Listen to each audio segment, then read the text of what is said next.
What's up, folks? Ethan here at Hunt Ford in Franklin, Kentucky, and today we're going to take a look at a 2024 F-150 Raptor. Now this is different than the 23 model year in that you have access to the high package without going all the way up into the Raptor R. So this is a 2024 F-150 Raptor with the 802A equipment group. These LED projectors kind of just round off a little more and look more like the original design when Ford brought them out. This is the modular front bumper. Nice Alcantara black leather suede seats. They're especially nice up here in the front because they're a Recaro bucket seat, so we'll take a look at that. So this has access to that 37-inch tire package that you historically had to jump all the way up and get a much more expensive truck. So Ford brought that access back down. We're gonna take a look at it today. This is a 24 F-150 Raptor with an antimatter blue color. We really like antimatter blue because it's one of those colors that sneaks up on you until you really get it in the sunlight and kind of see this blue metallic flake. It almost looks black. So it's kind of a sneaky color for a lot of people.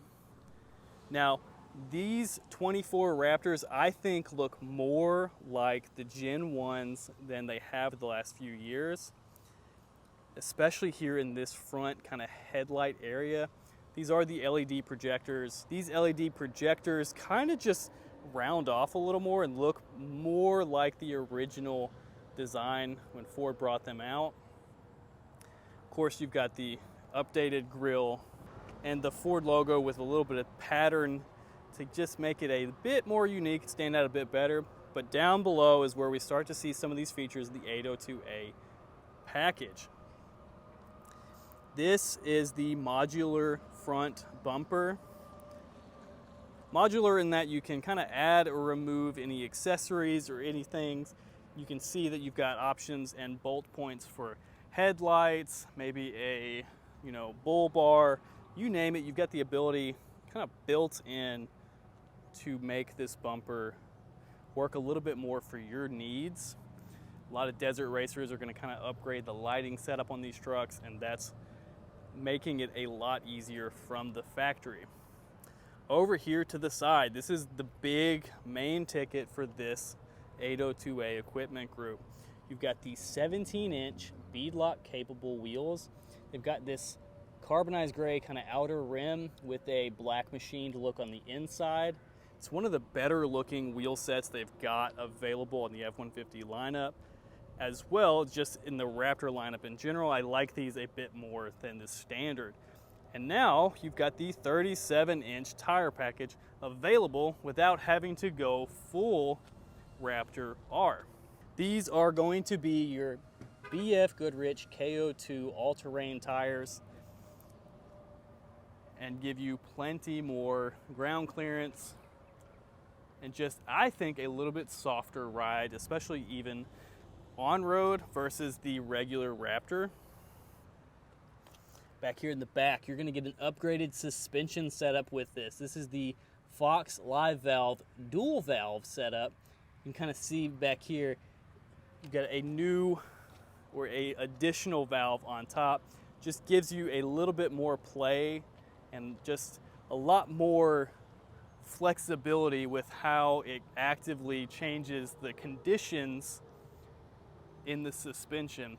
It's kind of a complicated thing. We've watched plenty of videos.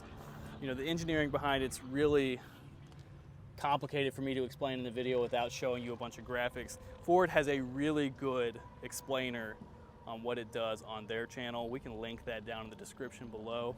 Back here in the back, of course, you've got your bed utility package. So you've got your power tailgate,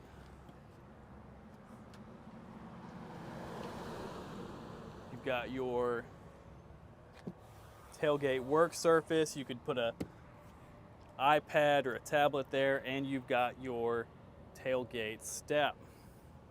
Of course, this does go back up. You do get the Pro Power on board. This is just the 400 watt Pro Power on board in the back. Not quite as much as the standard on the Power Boost.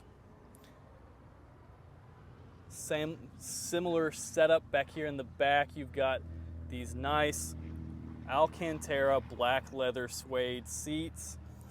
They're especially nice up here in the front because they're a Recaro bucket seat, so we'll take a look at that. But you've got your Raptor badge inlaid into the seats, as well as you've still got your lockable partition storage underneath. Again, these features are now standard on the Raptor. The big thing that comes with this package, the 802A package, is the 37-inch tire package, a few carbon fiber accents throughout the vehicle, and that improved suspension. Of course, in this truck we do have the optional twin panel moonroof. You can get these without it. A lot of people typically buy them. They're going to go ahead and tick all the boxes in the order process, but if you wanted to, you can get it without it. Of course, you got your heated steering wheel, heated seats, and cooled seats up front. Got your wireless charge pad, a USB-A and C charger underneath, as well as it tucks back underneath, again, this kind of carbon fiber inlay. So we do have a full walk around of a standard Raptor for the 24 model year. We'll link that down in the description as well. If you haven't watched it, it covers all of these new features that are on the 24 model year. This video is really just showing you what's different between the 802A versus the 801A. I would love to take this one for a test drive to let you all see kind of how the differences drive between the 24 versus the 23 model year. But this customer is coming to pick it up today. This is a sold ordered unit, and obviously I try not to drive trucks unless I have permission to do it. We haven't even bothered to ask for it for this truck because it's, you know, something they've been waiting for a long time. If you have any questions about the 24 Raptor or this Raptor in particular, let us know down in the comments. We'll be happy to answer them in a either follow-up video or down in the comments below. As well as if you haven't subscribed to the channel, go ahead and do so down below and hit the notification bell. We are going to do a driving review of our white 801A Raptor here in the next couple of days so that we can see what the difference is between the 23 model year to the 24 model year are. We don't expect much change in how it drives, but you know, we're always going to do a double check just in case. As well as we're going to do a lot more reviews over the 24 F-150 as we're getting them in. We've got a Lariat that I'm going to try to cover later on today. So lots of stuff to look forward to. If you haven't already subscribed, go ahead and do so down below. That's about all I've got for you today, folks. Thanks for keeping up with us. We'll catch you later.